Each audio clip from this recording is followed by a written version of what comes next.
चलो बेटा लिख लिया गया, जल्दी से लिखें।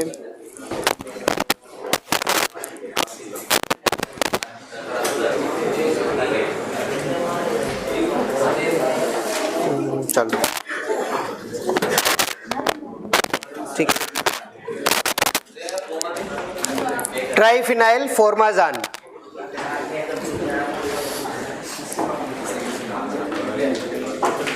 चलो लिख लिया आप तो, ओके। नेक्स्ट बात करें इसके अंदर बेटा, टेट्राजोलियम टेस्ट हमने कैसे करा समझ में आ गया। वही प्रोसेस है कि हम बीजों को काट कर और उसके बाद इसको ट्राइफिनाइल टेट्राजोलियम क्लोराइड जो है उसमें रखते हैं और इस तरह से सीड्स जो हैं उनको हम चेक करते हैं, ठीक है। नेक्स्ट जो हमारा दूसरा टेस्ट है उसको हम क्या कहते हैं बेटा, ग्रोडेक्स टेस्ट। क्या कहते हैं? ग्रोडेक्स टेस्ट कहा जाता है, ठीक है। ग्रोडेक्स टेस्ट की खास बात क्या है कि इस टेस्ट के अंदर हमें क्लोराइड की जगह क्या यूज करना है, ब्रोमाइड। बस इतना सा याद रखना है। हमने टेट्राजोलियम टेस्ट में कौन सी डाई यूज करी, 2,3,5 ट्राइफिनाइल टेट्राजोलियम क्लोराइड। उस क्लोराइड की जगह पे क्या आ जाएगा, ब्रोमाइड आ जाएगा। उसी को हम क्या कहते हैं, ग्रोडेक्स टेस्ट कहते हैं। तो एक सिंगल लाइन में याद रख लो बेटा, ग्रोडेक्स टेस्ट जो है ये बिल्कुल कैसा होता है, टेट्राजोलियम टेस्ट की तरह, सेम टू सेम है, कोई भी इसके अंदर अलग चीज नहीं है। बस एक ही चीज अलग याद रखनी है, इसमें जो डाई यूज करते हैं वो कौन सी है, तो हम कहेंगे 2,3,5 ट्राइफिनाइल टेट्राजोलियम क्लोराइड की जगह क्या आ जाएगा बेटा, ब्रोमाइड आ जाएगा, ठीक है।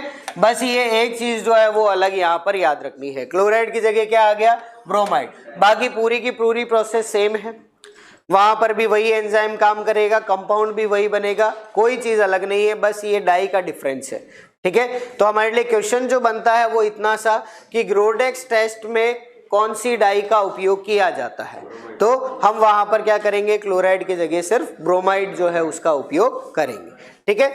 नेक्स्ट बात करें हम किसके बारे में, पोटेशियम परमैंगनेट टेस्ट। कौन सा टेस्ट बेटा, potassium permanganate test. Potassium permanganate क्या होता है बेटा,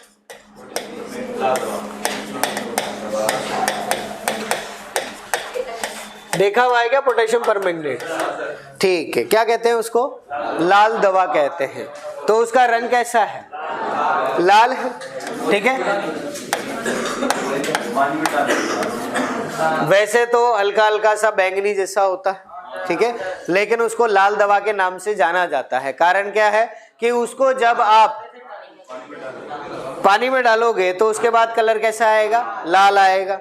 दूसरा, जब आप उसको अप्लाई करोगे किसी जगह पर जहां पर चोट लगी है तो वहां पर भी कैसा कलर आएगा, लाल कलर आएगा। अब यहाँ पर हमारे पास जो डिफरेंस है वो इसी से याद रखना है। डिफरेंस क्या है बेटा, लाल दवा का उपयोग कहाँ करते हैं, चोट लगने पर, है ना। जहाँ चोट लगी है वहां पर टिश्यूज जीवित होंगे या नहीं होंगे, नहीं होंगे। वहां पर कौन सा कलर आ रहा है, लाल कलर।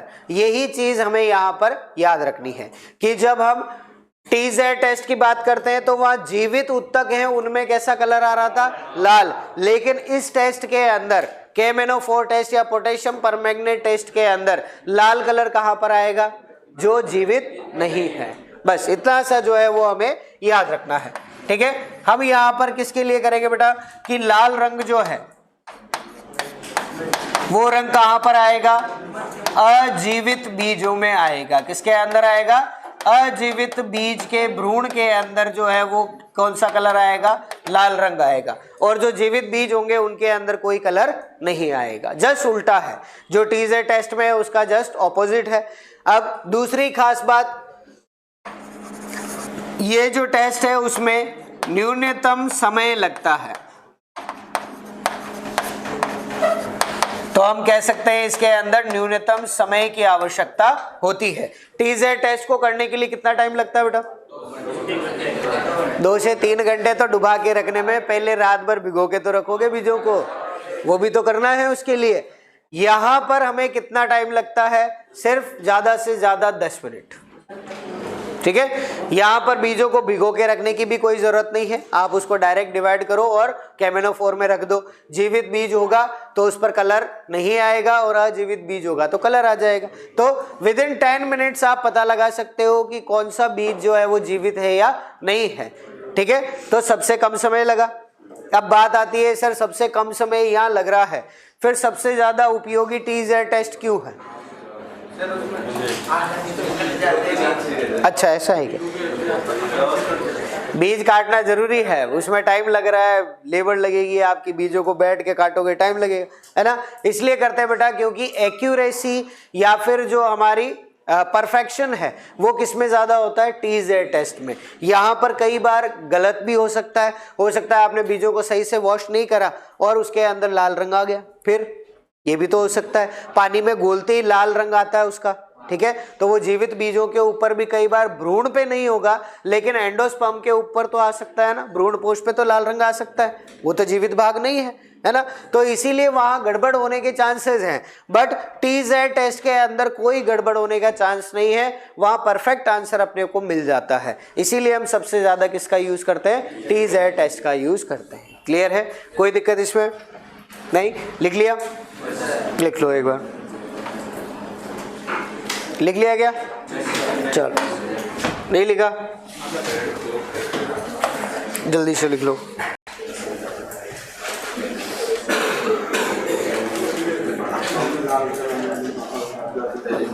आपके लेवल पर जो क्वेश्चन पूछा है आईसीआर ने, वो क्वेश्चन बता दूं। क्वेश्चन जो है वो इतना सा था, टी-जेड टेस्ट का उपयोग किया जाता है। 4 ऑप्शन थे, बीजों का अंकुरण प्रतिशत पता करने के लिए, मतलब जर्मिनेशन परसेंटेज। दूसरा था बीजों की शुद्धता प्रतिशत ज्ञात करने के लिए, प्यूरिटी परसेंटेज। तीसरा था बीजों की जीविता या वायबिलिटी को पता करने के लिए, और चौथा ऑप्शन था बीजों की रियल वैल्यू या फिर वास्तविक मूल्य पता करने के लिए। बस इतना सा है, ये क्वेश्चन आपके लिए आया हुआ है। इसके अलावा कोई क्वेश्चन जो है वो इस टॉपिक से अभी तक नहीं बना है। तो आपको मेन जो है वो टी-जेड टेस्ट जो है वो अच्छे से याद रखना है। ठीक है, चलिए नेक्स्ट बात करें बेटा। लास्ट हमारे पास जो टेक्निक है उसको हम क्या बोलते हैं? सैंड प्लॉट टेक्निक कहते हैं। क्या बोलते हैं? सैंड प्लॉट टेक्निक कहते हैं।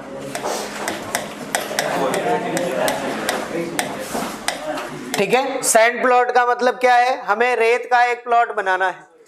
प्लॉट का ये मतलब नहीं तुम कमरे के अंदर रेत भर दो, उसका मतलब है एक छोटी सी ट्रे के अंदर रेत भरनी है, उस रेत को गीला करना है, उसके अंदर बीजों को लगाना है।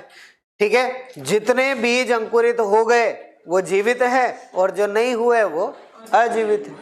आगे आंसर इतना सा है। ठीक है, इसको हम क्या कहते हैं बेटा? सैंड प्लॉट टेक्निक कहा जाता है, जिसमें क्या किया जाता है? रेत में बीजों की बुआई की जाती है। ठीक है, रेत में बीजों की बुआई की जाती है एवं अंकुरित बीज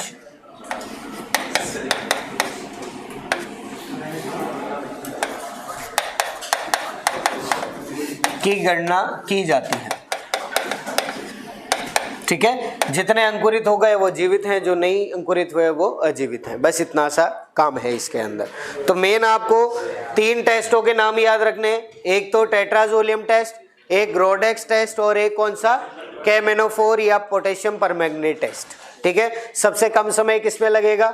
पोटेशियम परमैंगनेट टेस्ट में। सबसे ज्यादा कौन सा उपयोग किया जाता है? टी-जेड टेस्ट करते हैं। डाई कौन सी यूज करी बेटा? 2,3,5 ट्राइफिनाइल टेट्राजोलियम क्लोराइड। ग्रोडेक्स टेस्ट में क्लोराइड की जगह पर ब्रोमाइड होगा। बस इतना सा है। ठीक है, चलिए नेक्स्ट बात करें बेटा। इसके अंदर हम हमारे कैरेक्टर्स के अंदर अगला कैरेक्टर क्या कहता है बेटा? कि हमारे जो बीज हैं उन बीजों के अंदर कोई भी दूसरी क्रॉप के सीड नहीं होने चाहिए, कोई भी दूसरी क्रॉप है उसके बीज नहीं होने चाहिए। ठीक है, अगर दूसरी क्रॉप के बीज होंगे तो क्या होगा? उसकी वजह से हमारी भौतिक अशुद्धि बढ़ेगी। ठीक है, तो उनकी शुद्धता प्रतिशत कम हो जाएगी। ठीक है, तो सिंपल सा याद रखना है कि बीजों के साथ कोई भी दूसरी क्रॉप के बीज नहीं होनी चाहिए। लिखने की जरूरत नहीं, हमें पता होना चाहिए बस। ठीक है, नेक्स्ट बात करें यहाँ पर कि हमारी दूसरी फसलों के जो बीज हैं, उन दूसरी फसलों के बीज को कैसे ज्ञात किया जाएगा। तो आपने बात करी जब शुद्धता प्रतिशत की, तो फॉर्मूला क्या लिखा बेटा? अरे शुद्धता प्रतिशत, टोटल नंबर ऑफ सीड मतलब कुल बीज संख्या माइनस अशुद्धि डिवाइडेड बाय कुल बीज, ये लिखा हमने। ठीक है, तो यहां पर क्या चीज है बेटा, हमने वहां पर भार का उपयोग करा, ये चीज समझने की। हमने किसका उपयोग करा? भार का। लेकिन यहां पर जब हम दूसरी फसल के बीजों की बात करते हैं तो वहां पर भार का उपयोग नहीं किया जाता। ठीक है, हम किसका उपयोग करते हैं? नंबर का। ठीक है, इसको जब लिखा जाता है सीड के टैग पर तो इस तरह से लिखा जाता है, 1 किलो बीज है तो उसमें लिखा जाएगा प्रति किलो बीज में कम से कम 10 बीज है वो दूसरी फसल के हो सकते हैं। ठीक है, तो हमको यहाँ पर याद रखना है कि दूसरी फसलों के जो बीज हैं उनको हम नंबर में काउंट करते हैं। किसमें काउंट करते हैं? नंबर में काउंट किया जाता है।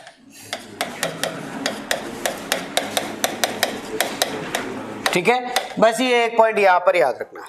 नेक्स्ट हम बात करें, यहाँ पर जो हमारे बीज हैं उसके अंदर कोई रोग नहीं होना चाहिए, ये तो आप जानते हो, क्वालिटी चाहिए तो यही होगा।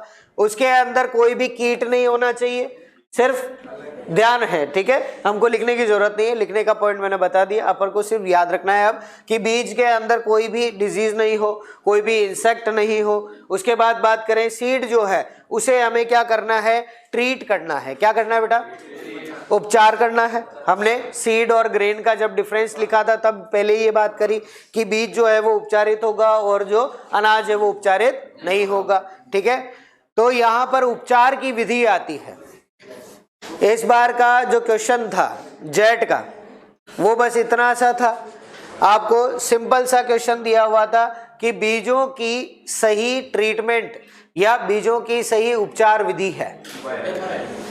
FRI। सबसे पहले क्या करा जाता है? तुम आपस में लड़ गए, इसने तुम्हें मारा तो तुम जाकर क्या करोगे? FIR करोगे, या फिर उल्टा उसके भी एक तुम दिखा दोगे? हाँ, मुझे पता है ना तुम क्या कर सकते हो। चलो, तो सीड जो है वो क्या करने बेटा? ट्रीट होने चाहिए। ट्रीटमेंट की बात हम आगे करेंगे, अभी आएगा वहां पर बात होगी। ठीक है, सीड जो है बेटा उनका वजन जो है वो बराबर होना चाहिए। कैसा होना चाहिए? आपने किसी एक फसल की एक ही किस्म का बीज जो है वो लिया, उसके 1000 बीज ले लिए, मान लिया उनका वेट कितना आ रहा है? 50 ग्राम। आपने दूसरी जगह से बीज लिया उसी वैरायटी का, उसको तोला 1000 बीज को, तो आपको पता लगा 80 ग्राम आ रहा है। तो ऐसा होना सही है या नहीं है? बिल्कुल नहीं है। एक ही वैरायटी है और उनके सीड के जो वेट है उसके अंदर इतना डिफरेंस नहीं होना चाहिए। तो इसको काउंट करने के लिए हमने क्या करा बेटा? दो हमारे जो रेशो है या दो हमारे जो कॉन्सेप्ट है वो हमने इंट्रोड्यूस किए। एक जो हमारा कॉन्सेप्ट है उसको क्या कहते हैं? टेस्ट वेट कहते हैं। क्या कहते हैं बेटा? या फिर हिंदी में कहा जाता है परीक्षण भार। क्या कहा जाएगा? परीक्षण भार के लिए याद रखना है ये कितने बीजों का भार होता है? 1000 बीजों का भार होता है। ठीक है, 100 बीजों का भार मत करना। ठीक है, 1000 बीज का भार होगा। दूसरी चीज याद रखनी है, कहां पर यूज करेंगे बेटा? जो हमारे छोटे बीज हैं। कौन से बीज हैं? छोटे बीज। तो हम कहेंगे छोटे बीजों के लिए उपयोगी होता है। ओके, अब शुरू में हमने छोटे बीजों के लिए उपयोगी इसको माना और छोटे बीजों के लिए यूज करते थे, लेकिन फिर समय के साथ साथ हमने क्या करा? सबके लिए इसकी बात करने लग गए। ठीक है, सेकंड हम बात करेंगे किसकी? सीड इंडेक्स की, या फिर इसको क्या कहा जाता है बेटा? बीज सूचकांक कहा जाता है। क्या कहा जाता है? बीज सूचकांक। ये कितने बीजों का वजन होता है बेटा? 100 बीजों का वजन होता है, 100 बीजों का भार होता है। ठीक है, ये किसके लिए यूज करेंगे? बड़े बीजों के लिए। किसके लिए करेंगे? बड़े बीजों के लिए इसका उपयोग जो है वो किया जाएगा। कारण क्या है वो खुद ही समझते हो। अगर आप एक मुट्ठी चावल लेकर आओ तो हम कहेंगे कि उसके अंदर लगभग हमने कहा कि आ गए उसके अंदर 1000 बीज। लेकिन अगर आप वही एक मुट्ठी चना लेकर आओ तो उसके अंदर क्या 1000 बीज आ जाएंगे? नहीं आएंगे, उसमें लगभग 100 बीज ही आ पाएंगे। ठीक है, 100-150 बीज जो भी है। तो यहाँ पर साइज जो है उससे हमें क्या पता लग रहा है कि अगर छोटे बीज हैं तो उनका वजन ज्यादा करेंगे, तब जाकर क्या होगा, उनका वेट हम माप सकते हैं। ठीक है, आपने ले लिया 100 बीज चावल के, आप काउंट करो या फिर उनका वजन करो तो आप कहोगे वो लगभग कितना आएगा। चावल का अपन मान ले 20 ग्राम मान लेते हैं एक बार। ठीक है, 1000 बीजों का भार है, 100 बीजों का भार कितना होगा? 2 ग्राम हुआ। ठीक है, 2 ग्राम को मेजर करना मुश्किल है, इसीलिए हमने छोटे बीजों के लिए कितने का भार रखा? 1000 बीजों का। लेकिन बड़े बीज जो है उनके आपने 100 बीज भी ले लिए तो उनका वजन है वो 50 ग्राम के आसपास हो जाएगा। ठीक है, तो आप उसी को काउंट कर सकते हैं, मेजर कर सकते हैं। इसीलिए हमने बड़े बीजों के लिए तो क्या रखा बेटा? बीज सूचकांक, और छोटे बीज के लिए क्या रखा? परीक्षण भार। लेकिन आज जो हम बात करते हैं, बीज सूचकांक का बहुत कम यूज किया जाता है। सबसे ज्यादा किसको यूज करते हैं? परीक्षण भार को। परीक्षण भार कुछ बीजों के आपको पता होने चाहिए। ठीक है, जैसे गेहूं की बात करें, गेहूंसा की, ठीक है, धान की 24 से 25 ग्राम, बासमती धान की 21 ग्राम, फिर बात करें चने की 4 ग्राम, 250 ग्राम, कितना है? 250 ग्राम से 250 ग्राम है। ठीक है, ये क्या है? उसका परीक्षण भार है। क्या है बेटा? परीक्षण भार। आपको सीड इंडेक्स याद रखने की जरूरत नहीं है, इसको अलग से याद मत करना। आपको तो परीक्षण भार याद करना है। सीड इंडेक्स पूछ लेगा तो 1 0 कम कर देना, आंसर आ जाएगा। बस इतना सा। बाजरे का बेटा लगभग है 5 से 6 ग्राम के आसपास है, 6 से 8 है ना? ठीक है, तो 5 से 6 ग्राम के आसपास होता है, 6 से 8 ग्राम अपन लेते हैं। ठीक है, तो इस तरह से आपको आपके एग्रीकल्चर सार में भी दे रखा होगा ये टेस्ट वेट तो। ठीक है, तो एक बार उससे चेक करना, उसके अंदर देखना इस चीज को। सारे सीड्स जो है जो मेजर है उनको याद रख लेना, सबको याद रखने की जरूरत नहीं है। ठीक है, चलिए नेक्स्ट बात करें बेटा। इसके अंदर जो भी सीड होते हैं वो सारे सीड्स क्या होने चाहिए? सही शेप के होने चाहिए। ठीक है, जैसे बात करें पपीता की या मूली की।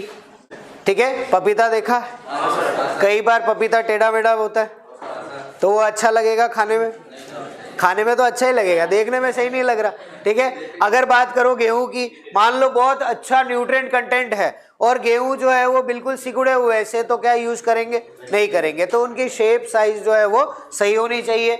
नेक्स्ट हम बात करें यहाँ पर, बीज जो है वो कठोर होने चाहिए। कैसे होने चाहिए? कठोर। कठोरता कब आएगी बेटा? जब उनमें मॉइस्चर परसेंटेज कम हो जाएगा। तो मॉइस्चर परसेंटेज कम होगा तो सीड वैसे ही हार्ड होंगे। ठीक है, यहां पर हमें ध्यान रखनी है एक पॉइंट यहां पर कि बीज जो है, उन बीजों की कठोरता जो है वो किससे पता लगाई जाती है। ठीक है, तो इसको हम किससे लगाते हैं पता बेटा? पर्लिंग इंडेक्स से। किससे पता लगाते हैं? पर्लिंग इंडेक्स या पर्लिंग सूचकांक जो है उसका यूज किया जाता है, उससे हम पता लगाते हैं बीज जो है वो हार्ड कितना है। ठीक है, पर्लिंग इंडेक्स के अंदर कोई अलग चीज नहीं है, उसका इतना सा मतलब है कि 2 प्लेट्स के अंदर, प्रेशर प्लेट्स जो है ना, उसके बीच में रखकर बीज को प्रेस किया जाता है। अब वो कितने प्रेशर पर क्रैक हो जाता है उसी को हम क्या कहते हैं? पर्लिंग इंडेक्स कहते हैं। ठीक है, उससे पता लगाया जाता है, लेबोरेटरी का मेथड है बस। और आपको तो याद रखनी है सिर्फ एक चीज कि बीजों की कठोरता किससे मापते हैं बेटा? पर्लिंग इंडेक्स से। ठीक है, फिर बात करें, आपके कॉटन पढ़ लिया आपने? कॉटन नहीं पढ़ी क्या? बाकी है? ठीक है, इंग्लिश मीडियम की हो गई शायद। ठीक है, चलो उसके अंदर आपने पढ़ा था, तो अब बताओ फिर कि कॉटन जो है उसके धागे जो हैं, थ्रेड, उनकी लंबाई किससे मापते हैं? लेंथ ऑफ कॉटन फाइबर्स किससे मेजर की जाती है? देखो सिंपल सा है, लंबाई जो है या आपकी दूरी जो है वो किसमें मापते हो? Metre, kilometre, centimetre. ठीक है, तो उसी से याद रखना है मीटर, तो उसको हम बोलते हैं एरेलोमीटर। ठीक है, तो उसकी लंबाई किससे मापेंगे? एरेलोमीटर से। सेकंड बात करें, बीज जो भी हमारे धागे हैं उनकी परिपक्वता कि वो मैच्योर कितना है, वो किससे मेजर करेंगे? उसका भी इंस्ट्रूमेंट है। ऑप्शन एक तो आ गया आपका एरेलोमीटर, एक आ गया आपका इसके अंदर फाइब्रोग्राफ, एक आ गया इसके अंदर आपका माइक्रोनेयर, ठीक है, या उपरोक्त सभी? फाइब्रोग्राफ किससे करेंगे? फाइब्रोग्राफ से, ठीक है। फिर तीसरा आता है धागा जो है वो कितना बारीक है। बारीक जो है उसको हम क्या बोलते हैं? माइक्रो बोलते हैं, जो छोटा है उसको माइक्रो कहते हैं, तो उसको क्या कहेंगे? माइक्रोनेयर, ठीक है, माइक्रोनेयर से मापा जाता है, ठीक है। बादलों को मापने की इकाई, बादलों को कैसे मापोगे, कैसे पता लगाएगा कि बादल जो है वो कितने हैं? ऑप्शन क्या होता है बताओ? सिंपल सा है, क्या बोलते हैं उसको? ऑक्टा कहते हैं। क्या कहते हैं? ऑक्टा। याद आया? यस सर, धीरे धीरे याद आ रहा है। बादलों को मापने की इकाई क्या है? ऑक्टा। ओजोन परत को मापने की इकाई डॉप्सन। डेसिबल है वो अपन यूज करते हैं ध्वनि के लिए, साउंड के लिए। डेसिबल्स जो है ना, डॉप्सन यूज करते हैं। ओजोन की परत की मोटाई नापने के लिए डॉप्सन इकाई का यूज होता है, डॉप्सन यूनिट जो है वो यूज की जाती है, ठीक है। और बारिश को मापने के लिए रेन गेज, ठीक है। और बारिश की तीव्रता और उसकी मात्रा दोनों मापने के लिए very good, automated rain gauge. फिर हमारी जो धरती है उसका तापमान मापने के लिए थर्मोमीटर, तापमान थर्मोमीटर से ही मापा जाएगा, ठीक है। हवा का जो तापमान है वो मापने के लिए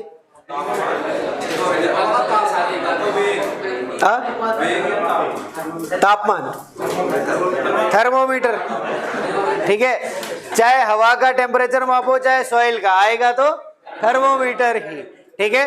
बस अगर न्यूनतम तापमान माप रहे हो तो न्यूनतम तापमापी, और अधिकतम तापमान माप रहे हो तो अधिकतम तापमापी, ठीक है। बस इतना सा।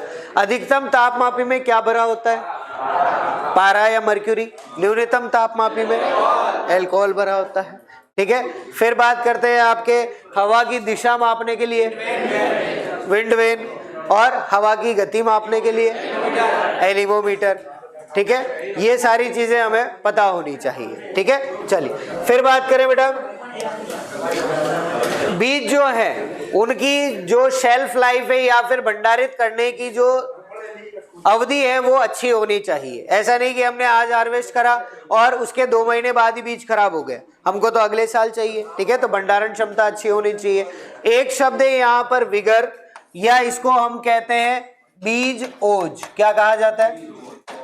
बीज ओज कहा जाता है कि ये बीज ओज क्या होता है, ठीक है। ओज का मतलब क्या है? कहते हैं ना सूर्य का ओज। ओज का मतलब क्या है? एनर्जी। क्या मतलब है? एनर्जी। तो हम किसकी एनर्जी की बात कर रहे हैं बेटा? बीज की एनर्जी की बात कर रहे हैं। तो बीज की एनर्जी क्या होगी? सोच के बताओ। अंकुरित होने की क्षमता, और अंकुरित होने के बाद क्या बनाएगा? नया पौधा बनाएगा। तो अंकुरित होकर नया पौधा बनाने की क्षमता क्या कहलाती है? बीज ओज कहलाती है। एक सिंगल लाइन के अंदर लिख लो बेटा कि बीज ओज का मतलब क्या है?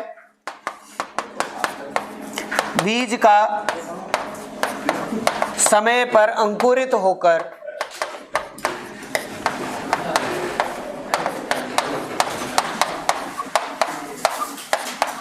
नए पादप बनाने की क्षमता, ठीक है।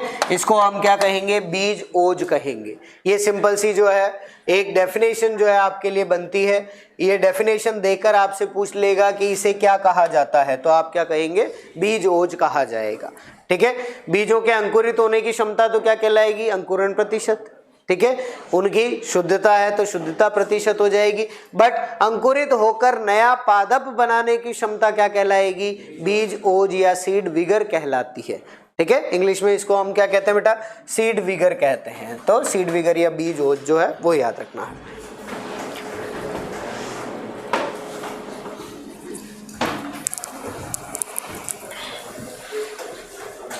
चलो लिख लिया।